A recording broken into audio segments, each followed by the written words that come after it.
The air inside the alien prison was heavy with silence. The halls were made of dark stone mixed with glowing metal veins that pulsed faintly, as if alive.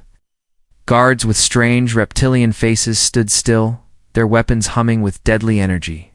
Every prisoner inside the fortress had learned one lesson: speak too loud. Move too fast and you would never be seen again. But even in this place of fear, one cell stood apart from all others. It was the largest cage in the entire prison, built not with steel, but with shimmering energy beams that flickered blue and white.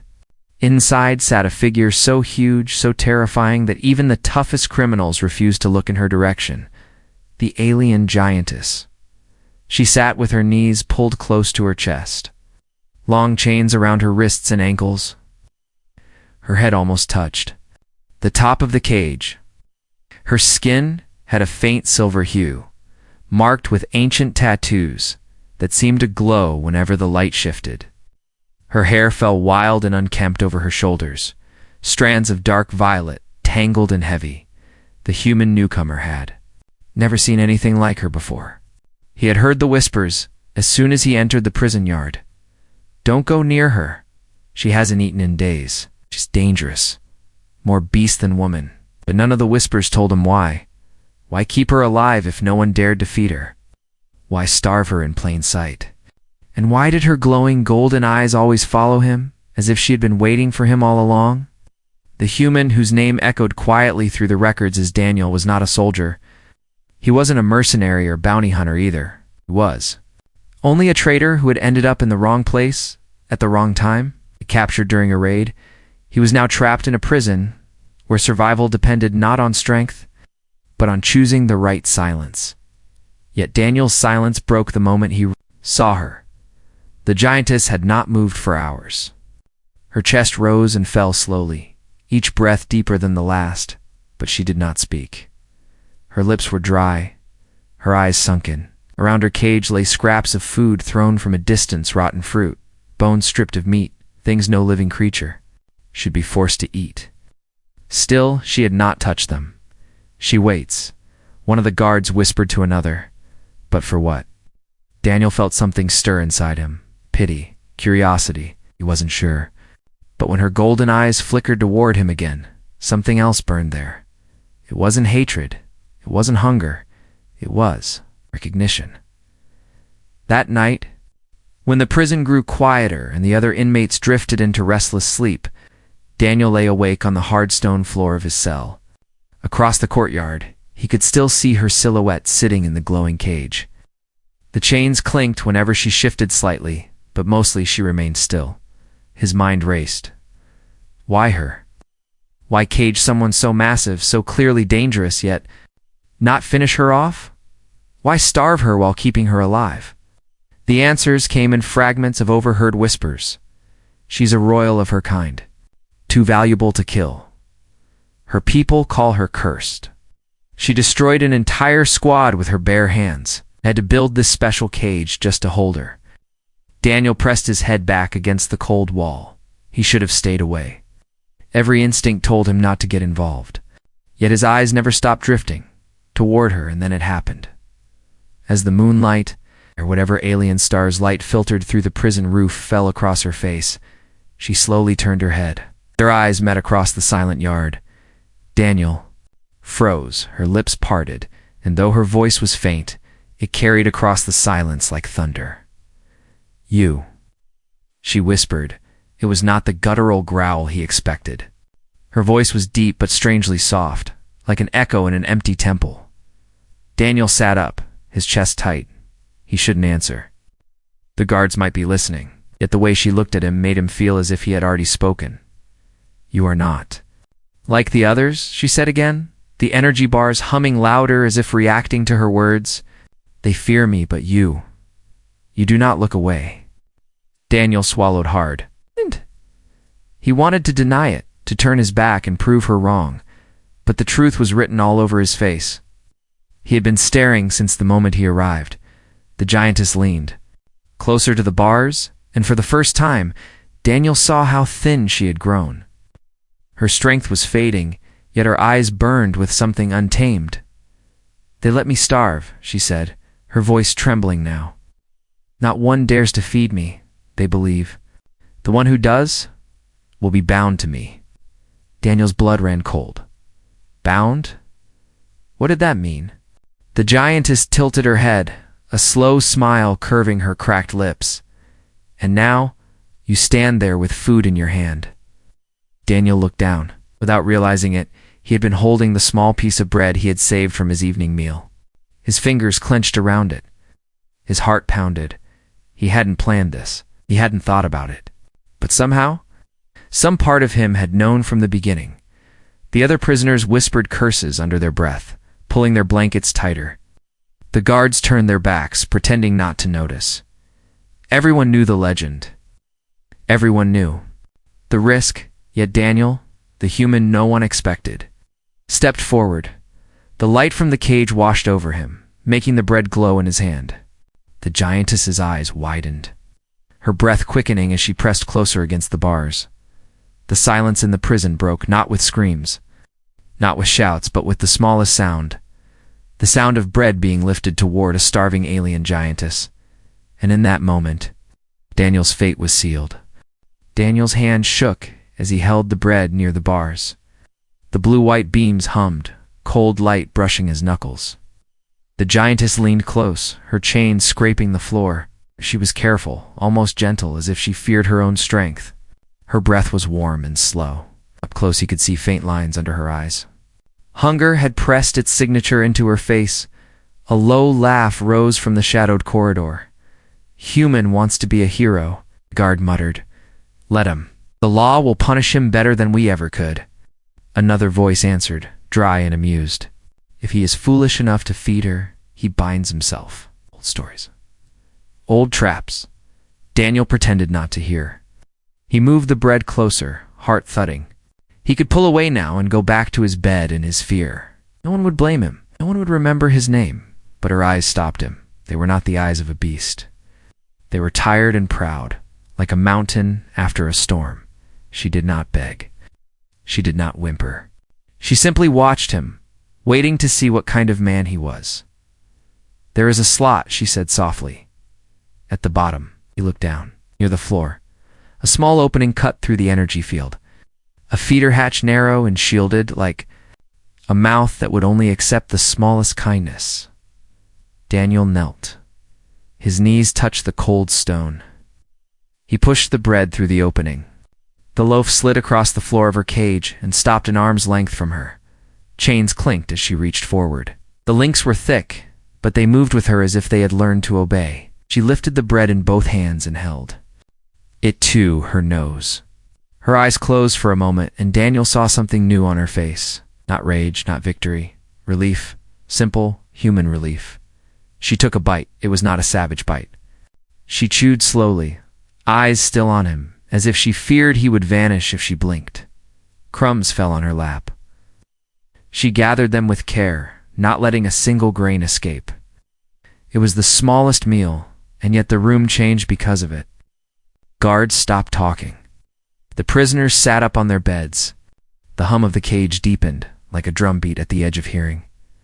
"What is your name?" Daniel asked before he could stop himself. She swallowed. Her voice was low, steady. "Vela." He repeated it in his head. Vela, the name fit her. Strong, old, soft at the end. "My name is Daniel," he said. "I know," she said. He blinked. "How?" Her mouth curved, just a little. "Because you looked at me as if I were a person." He felt heat in his cheeks and looked down. He had not meant to show that much. He was only a traitor, a man who made deals and kept small promises. But something about this strange place had asked for more than small promises. Vela took another bite. Her hands were enormous, yet the bread looked important in them, sacred even. She did not rush. She finished the loaf like a ritual, then set the last crumb on her tongue and closed her eyes. "Thank you," she said. Daniel let out a breath he did not realize he had been holding. The fear did not vanish, but it moved back a step. He slid away from the hatch and leaned against the wall across from her cage.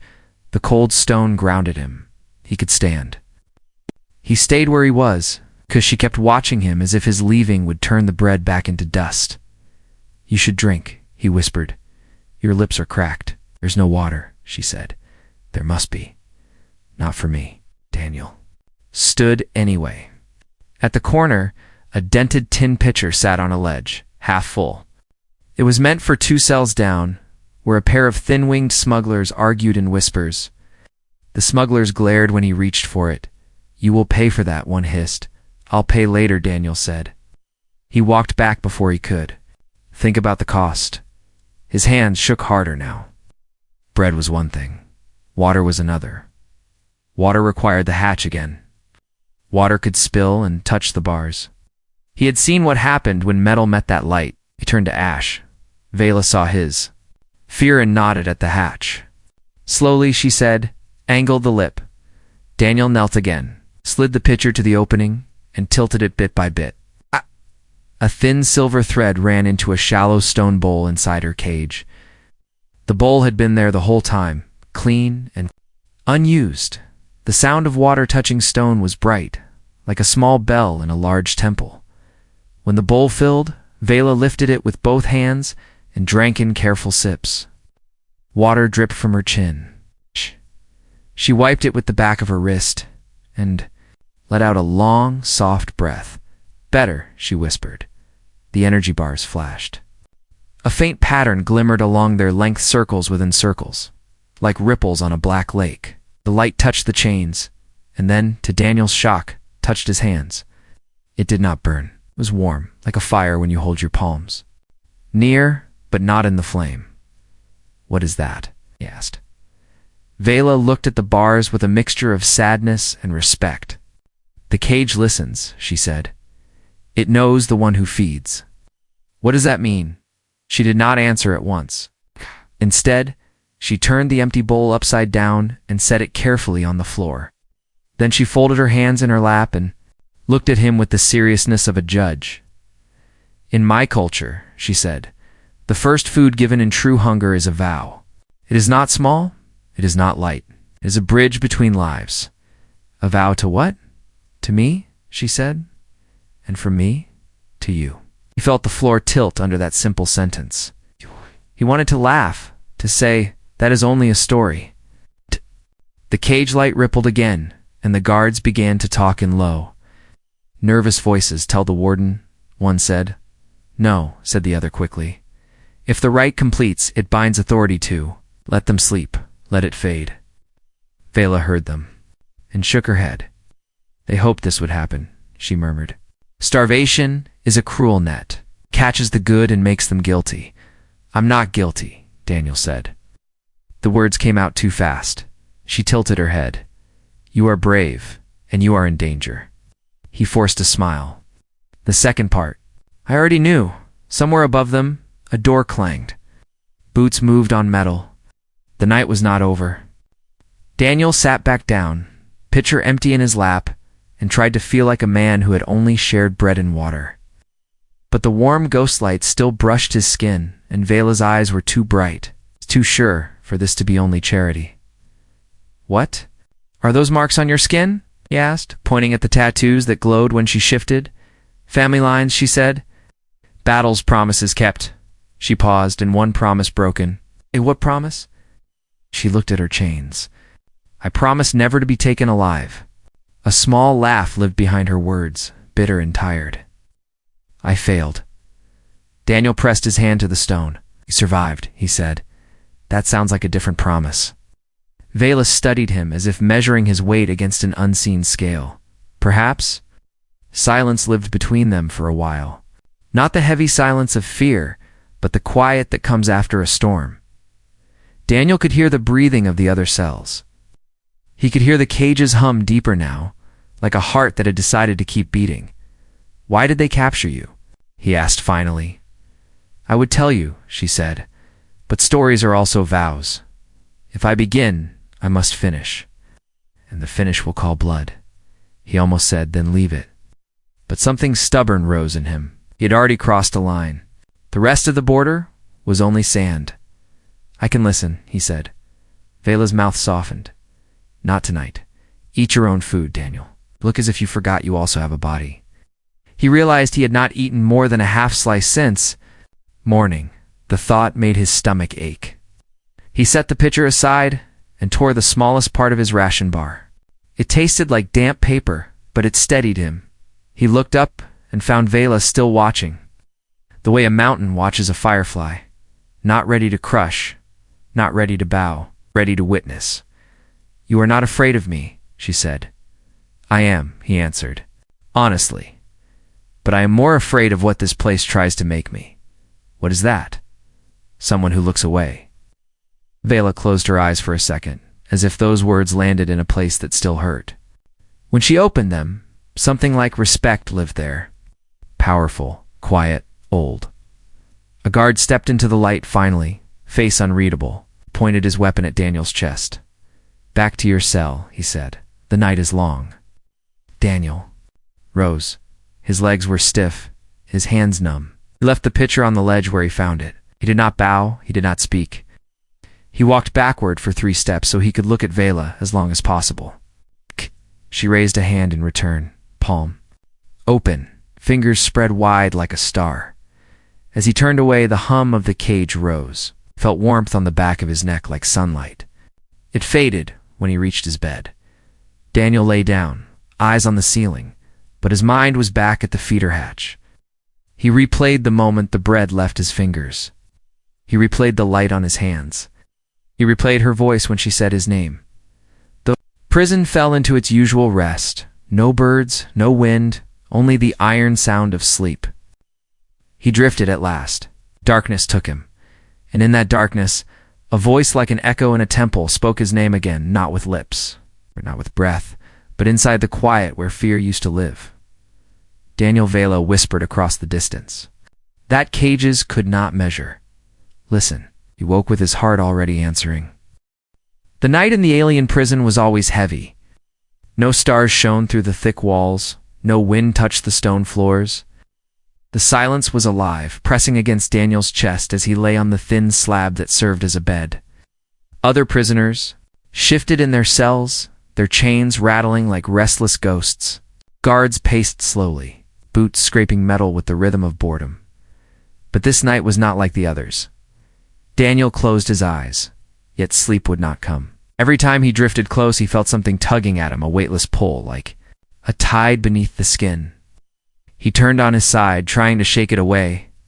His mind raced back to the moment when he had fed her, to the golden eyes staring through the cage, to the warmth of the bars brushing his hands, to the strange glow that had seemed to mark him. And then, faintly, a sound reached him at first. He thought it was only his imagination, the echo of memory, but no, it was too clear, too sharp. A whisper, but not carried by air. It slipped directly into his mind. Daniel. His eyes flew open. The cell was dark, the walls still. The guards hadn't noticed anything. Yet the voice was unmistakable. "Vela," he whispered aloud before he could stop himself. Yes, the word pulsed like a heartbeat. Strong and gentle at once. "Do not speak too loud. The cage lets me reach you, but only in the dark." Daniel sat up, pressing his back against the wall. "Are you doing this?" he whispered. A pause. Then her voice again, sliding into his thoughts. "The cage is old. Just chains and energy. It is made from what my people call memory stone. It binds, but it also listens. When you fed me, it marked you. Now the stone lets our thoughts touch." He rubbed his temples. "So I'm hearing you in my head." "Yes," Daniel let out a shaky breath. He wanted to call it madness, but the calm certainty of her tone made it feel real. "What do you want from me?" he asked. "Nothing you do not choose," Vela answered. "But you gave me food. That act has weight in my world. It ties us. You must understand what that means." Her words lingered, carrying a strange warmth with them, like the glow of fire in winter. Daniel swallowed. "Then tell me, who are you really?" There was a silence before she replied, as if she were considering whether to trust him. "I am not only a prisoner. I was once the heir to the Kale Dominion, the high-born line of my kind. They called me Vela, of the Thousand Oaths, warrior, judge, keeper of traditions. But my kin betrayed me. They feared my power. They struck chains around my wrists and brought me here to rot. Her voice did not tremble, but Daniel could feel the wound beneath her words. Why starve you? He asked. Because of an old law? To feed a Kale warrior who has been dishonored is to claim them. A bond of blood and service. They feared someone would risk it. So they left me unfed, waiting for death or waiting for a fool. Daniel closed his eyes, and I was the fool. Not a fool, she said quickly. A choice. Perhaps the only one brave enough to act. The others looked away, but you did not. Her voice was not flattering. It was simple truth. And that unsettled him more than mockery ever could. But if what you say is true, Daniel muttered, then I've bound myself to something I don't understand. Yes, the honesty in that single word made his stomach twist. What does it mean? He asked. This bond. Vela's tone softened. It means that my strength is yours. My oath is yours. Wherever you go, I follow. Whatever you claim, I defend. And if you fall, I fall with you. Daniel pressed a hand to his forehead. That sounds less like a blessing and more like a curse. Perhaps both, Vela admitted. But it is not something either of us can undo. The cage recognized you. The bond is real now. Even if you leave me to starve again, it will not break. His throat went dry. He thought of the guards, of the way they had whispered when he fed her. They knew this would happen. They had let it happen. He whispered, they wanted this. Yes, she answered, they wanted me tied to someone unprepared. A chain within a chain. But they did not expect you, Daniel. They did not expect a human. Her voice grew quieter, almost thoughtful.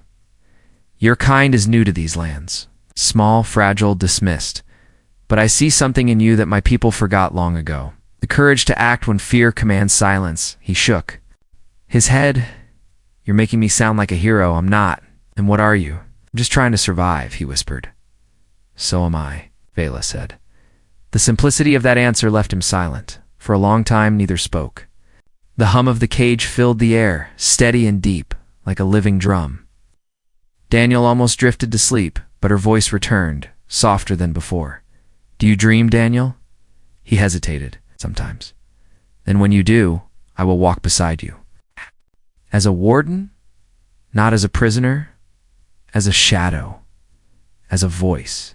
You fed me. Now I will not leave your side, not even in sleep. Daniel's chest tightened. There was no escape. The bond was real. But as fear pressed against him, another feeling rose, something harder to name. Not safety, not comfort, but the sense that he was no longer alone. Why me? He asked finally. Out of all the people who could have come here, why did it have to be me? The silence stretched. When her voice returned, it was not soft. It was heavy, almost solemn. Because Daniel, you're the first one I saw who looked at me without chains in his eyes. His breath caught. He turned on his side, pulling the thin blanket over him. Sleep came slowly, but her words lingered in his head as he drifted. He felt her presence again this time, not just a voice, but a faint shape in the dark. Tall, watchful, standing at the edge of his thoughts. She said nothing more. She only kept watch, guarding him from the silence. And when Daniel finally surrendered to sleep, he dreamed of golden eyes burning like suns behind prison bars. Eyes that promised both doom and destiny. The prison woke with its usual cruelty. A horn echoed through the stone halls, a sound sharp enough to rattle teeth. Guards barked orders, dragging prisoners from their cells for labor. Metal doors clanged open and shut like drums of war. But the cage at the center remained different.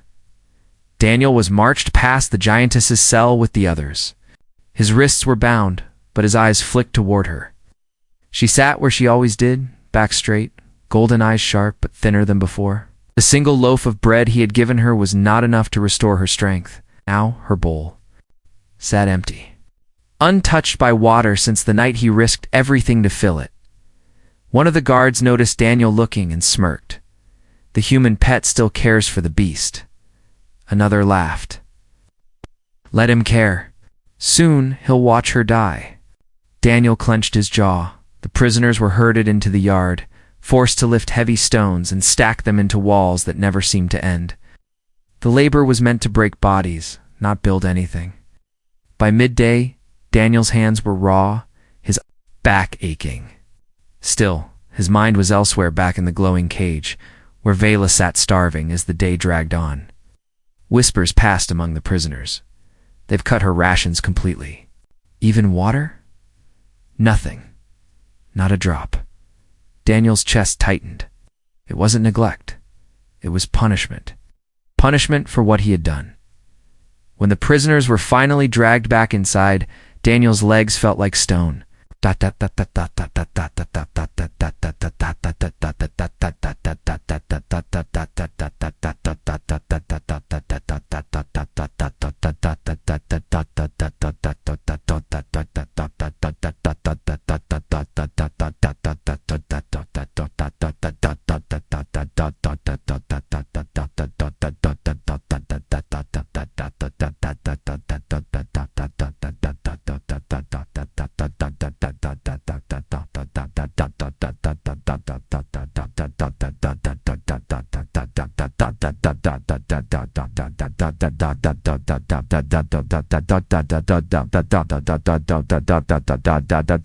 Marched past her cage again, saw what no one else dared to notice.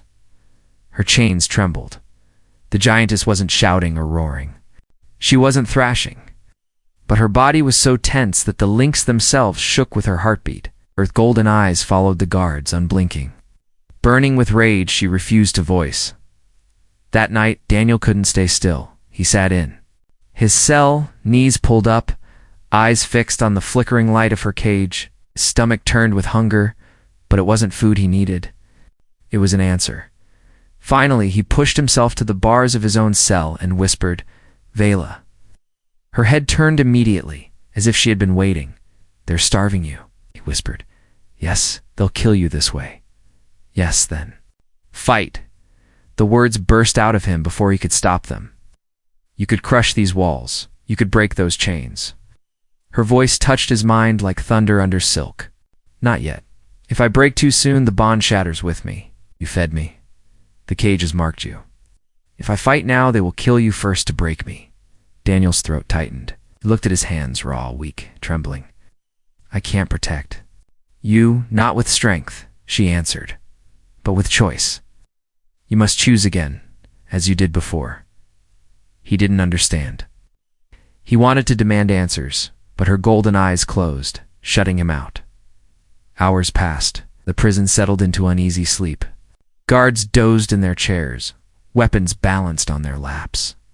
Chains rattled softly as prisoners shifted, and then the horn of alarm split the silence. Daniel jerked awake. The ground beneath him trembled. Shouts echoed in alien tongues. He rushed to the bars and froze. The cage glowed brighter than ever, the energy beams rippling like water. The chains inside clattered violently, pulled to their limits. And there she was, Vela on her knees, fists clenched, chest heaving with fury. The guards swarmed her cell, shouting, their weapons humming. "She's resisting again," one cried. "Force her down," another ordered. A long rod crackled. With lightning, as it struck through the bars, stabbing against her shoulder, roared not in pain, but in rage that shook the entire chamber. The energy bars flickered dangerously, dimming, then flaring. Daniel's heart pounded. She wasn't fighting them. She was holding herself back, her chains strained as if begging to snap. The cage hissed with unstable power. The guards shouted in panic, pressing more rods into the bars, and then one of them saw Daniel watching. "You." The guard snarled, pointing. "This is your fault." The others turned. Their eyes gleamed with recognition. The feeder one whispered, "He's the key." Before Daniel could move, 2 guards stormed his cell. The door screeched open, and rough hands dragged him into the yard. "Let him see her suffer," one sneered, shoving him to the ground before her cage. "If she cares for him, let her watch him bleed." A boot slammed into Daniel's ribs, knocking the air from his lungs. Pain exploded in his chest. Another kick followed, and another. He gasped, curling into himself. But the guards laughed. Inside the cage, Vela's chains clattered like thunder. Her golden eyes burned with fire that no starvation could quench. "Stop," Daniel croaked, his vision blurred. Blood dripped from his mouth. The guards didn't stop. They raised their rods, crackling with energy, ready to strike him down. And that was when the cage broke its silence. The energy bars flared with a sound, like shattering glass. Light rippled outward in violent waves. The guards stumbled back in. Shock. The hum grew so deep, it rattled the bones of every prisoner awake. The chains around Vela's wrists glowed red-hot. She rose to her feet slowly, towering, her shoulders squared, her chest heaving. Her roar ripped through the air, not just sound but force, shaking the very walls. Daniel, gasping on the floor, felt the warmth of the cage wrap around him like a shield. The bars bent inward, no longer resisting her. The guard screamed, "Contain her! Contain her!" But the cage was no longer theirs to command. Vela stepped forward, pressing her massive hands against the glowing barrier. The energy rippled like water under her touch, trembling as if afraid. Her voice filled the prison, both aloud and inside Daniel's head. "Hurt him again. I will tear this place apart." The guards froze. Even the bravest among them dared not move. For the first time, the terror was theirs. Daniel lay in the glow, chest aching, breath ragged. Through the haze of pain, he looked up at her towering form. Her eyes were no longer desperate or weary. They burned with unshakable fire, and in that fire he saw at the breaking point, not just hers, his own. Because in that moment, he knew. Feeding her was not his greatest choice. Defending her would be. The giantess leaned closer to the bars, her voice softer now but edged with steel. "Daniel, you are mine, and I am yours. From this moment, no chain will hold us both." The cage pulsed, cracks of light running through its length, and somewhere deep inside, Daniel understood. The prison could not contain her much longer. The prison did not sleep after that night. The air itself carried tension, vibrating like a bowstring drawn too tight. Guards patrolled with weapons ready, prisoners whispered in fear, and above it all, the glowing cage in the center flickered. As if its light no longer obeyed the warden's dot, Daniel lay on his cell floor, bruised and battered, every breath a knife in his ribs. Yet none of his pain could blot out the memory of what he had seen: Vela's chains burning red, the bars bending under her roar, the way the guards had frozen when she threatened to break free. She had not broken them then. Daniel knew. It was only a matter of time. Morning came with the bitter taste of stale rations. The prisoners shuffled through their labor, weaker than beasts, but Daniel's mind was elsewhere. His eyes drifted again and again to her cage, where Vela sat still, but not silent. Her golden eyes followed him, steady, sharp, like suns hidden. Behind storm clouds, when the work shift ended, Daniel returned to his cell. His hands trembled as he pulled his thin blanket over his shoulders, yet his thoughts refused to settle, waited. He knew she would come not in body, but in the strange bond that had tied them since he first offered bread. And when the torches burned low and the guards grew lazy, her voice touched his mind. "Daniel," he closed his eyes, "I hear you. Are hurt? I'll live." A pause. Her voice grew softer. "I will not forgive myself if you suffer for me." Daniel almost laughed. "You're the one starving in a cage? And you're worried about me? 'Cause your pain is mine now," she said. "The bond does not lie. When they struck you, I felt it. When you bled, my chains trembled with it." He swallowed hard, staring at the cracked ceiling. "Then maybe you shouldn't be bound to me. I'm just a man." "I don't have power, Vela." Her answer came quick, like a blade through silk. "You have the only power that matters. Choice." Daniel felt her presence grow stronger, filling the cell around him, though she remained across the yard. "I cannot stay still much longer. My body weakens, but my oath grows. Soon the cage will yield. But if I rise, Daniel, I will rise to more than freedom. I will rise bound to you. You understand?" "What that means?" He did not. Not fully. But he remembered the warmth of the cage wrapping around him, the glow brushing his hands when he gave her water, the way her roar had shaken the very stones. It means, he said slowly, that once you're free, the galaxy won't be the same. Her silence was agreement. The next day the warden himself came, a hulking creature with scaled armor grafted into his skin. The warden marched through the prison yard with a retinue of guards. His gaze was cold, reptilian, fixed on the giantess's cage. Still alive? He sneered. Starvation should have silenced you by now. Vela did not move. She sat tall, her back straight, her eyes locked on his. The warden turned, pointing a clawed finger at Daniel. You human. Step forward. Daniel froze. Two guards seized him and shoved him into the open space between the prisoners and the cage. You dared defeat her, the warden hissed. You made yourself part of her curse. Do you know what that means? Daniel's throat tightened, but he forced himself to meet the creature's gaze. It means you're afraid of what she is. A growl rippled from the warden's chest. He raised a jagged staff, its tip glowing with dark energy. Afraid? No, but I will show you what happens. To those who stand with monsters, the staff cracked with lightning as he swung it toward Daniel. But before it could strike, the cage erupted. The energy beams flared bright gold, not blue, the hum rising into a roar. Chains shattered like glass. The ground quaked as Vela rose. To her full height, towering, her hair streaming like a storm. Her golden eyes blazed, locking on the warden. Every prisoner gasped. Guards stumbled back, weapons raised but trembling. Daniel fell to his knees, shielded by a wave of warmth that pulsed from her cage. The energy flowed around him like protective fire, leaving him untouched. Vela stepped forward. The bars bent, like reeds, then snapped, dissolving into sparks. With a sound like thunder cracking open the sky, she was free. The warden staggered back. Impossible. Her voice shook the chamber.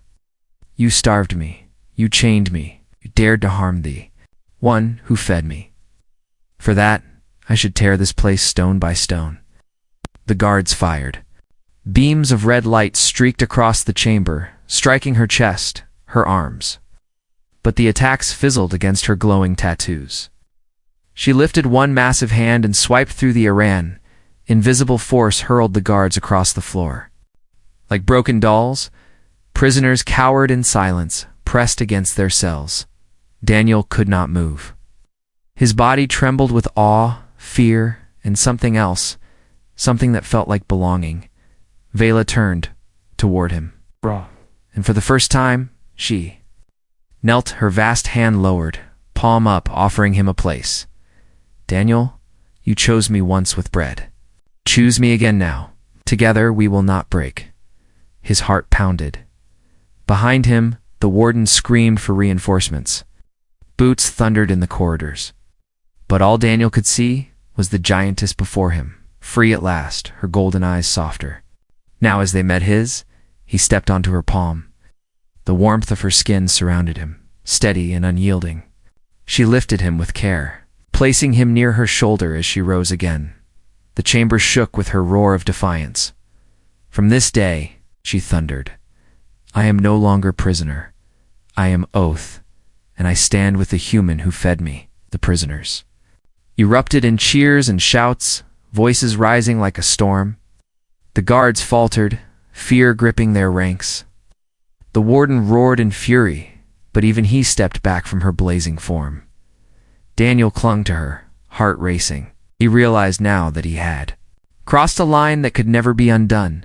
The giantess had awakened, and nothing in the galaxy would cage her again. The prison was no longer silent. Where once the halls echoed with the clatter of boots and the whispers of fear, now the air trembled with shouts, roars, and the sound of walls cracking. Vela, the freed giantess, strode through the chamber with Daniel resting carefully on her shoulder. Every step she took shook the ground. Every breath she drew seemed to bend the air itself. Prisoners pressed themselves to the bars of their cells, eyes wide with awe. Some cheered, some whispered prayers in forgotten tongues. Others simply stared, too stunned to believe what they saw. A legend, walking alive among them, glowing with power. Guards scrambled in chaos. Some fired their weapons, beams of red energy slicing through the air, only to scatter harmlessly against the light radiating from Vela's tattoos. Others threw down their arms and fled, unwilling to face the force they had mocked only hours before. The warden was not one of them. He stood at the far end of the chamber, his reptilian face twisted in rage, his staff raised high. The dark crystal at its tip pulsed with malignant energy. "You think freedom makes you strong?" he roared. "You are nothing but a curse, a chained beast pretending to be more than an animal." Vela's golden eyes narrowed. Her voice shook. "The chamber like thunder, and you are nothing but a coward, hiding behind chains and lies." The warden slammed the staff into the ground. A wave of black energy burst outward, rattling the cells and knocking weaker prisoners to the floor. Daniel felt the force slam against him, choking the air from his lungs. He nearly slipped from her shoulder, but Vela's massive hand rose to shield him. The wave broke harmlessly against her arm. "Stay behind me," she said, softly, not in his mind, but aloud, her voice steady even in the storm. Daniel clutched her hair for balance, his heart hammering. "You don't have to protect me. Only you are mine," she interrupted, her eyes never leaving the warden. "And I am yours. But that is enough." Words carried weight, not just for him, but for everyone listening. The prisoners gasped. Even the guards froze. It was not just defiance, it was an oath. The warden's laughter was sharp and cruel. "A human, you bind yourself to a fragile insect. How far the mighty Kale dominion has fallen."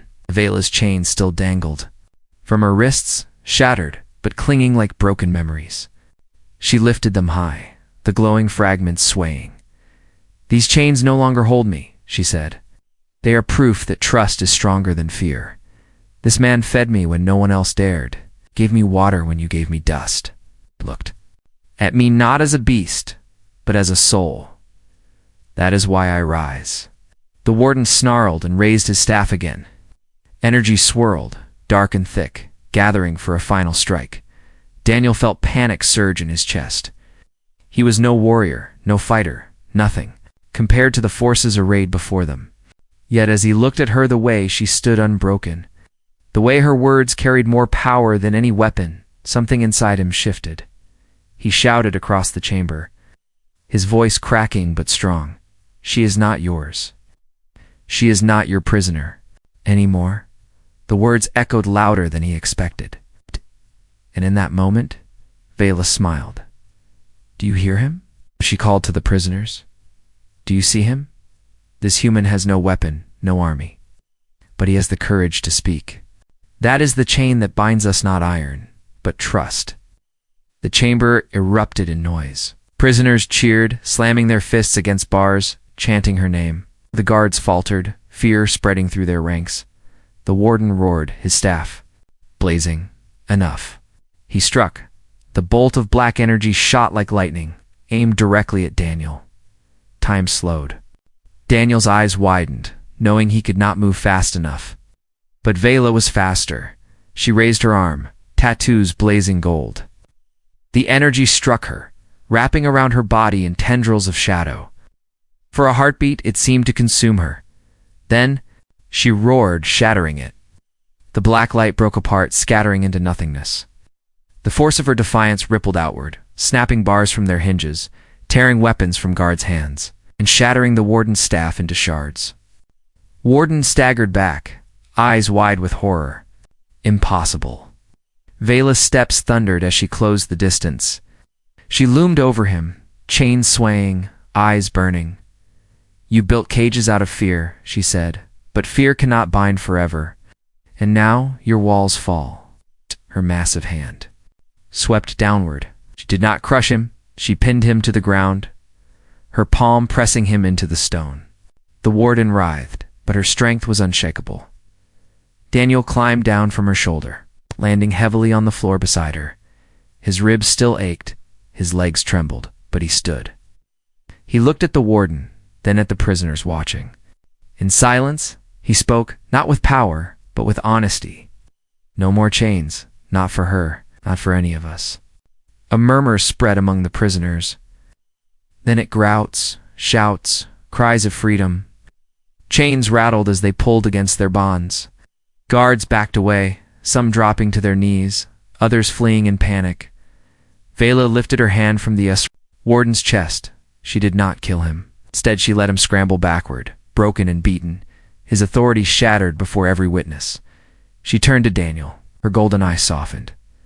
You see, my strength may break walls, but your voice breaks chains. Daniel stared at her, breathless, and together, her smile curved fierce and radiant. Together, we cannot be caged. The chamber rang with the sound of chains falling, guards fleeing, and prisoners rising in hope. Yet in the middle of it all, the human and the giantess stood side by side, bound not by hunger or law, but by choice, chains of trust. And that trust was stronger than any prison. Smoke lingered in the prison halls. The scent of burned stone and shattered metal clung to the air, carried on every breath of the survivors. The once mighty fortress that had held thousands in silence now stood trembling, its walls cracked, its authority broken. Guards had either fled or been crushed by their own fear. The prisoners were free, their voices loud, echoing through corridors where only despair had lived before. But at the center of it all stood two figures so different, yet now inseparable. Daniel, the human who had been no more than a traitor, leaned heavily against a stone pillar. His ribs throbbed from the beating, his body weak from exhaustion, yet his eyes were alive. Beside him stood Vela, the giantess, her golden gaze sweeping across the ruin.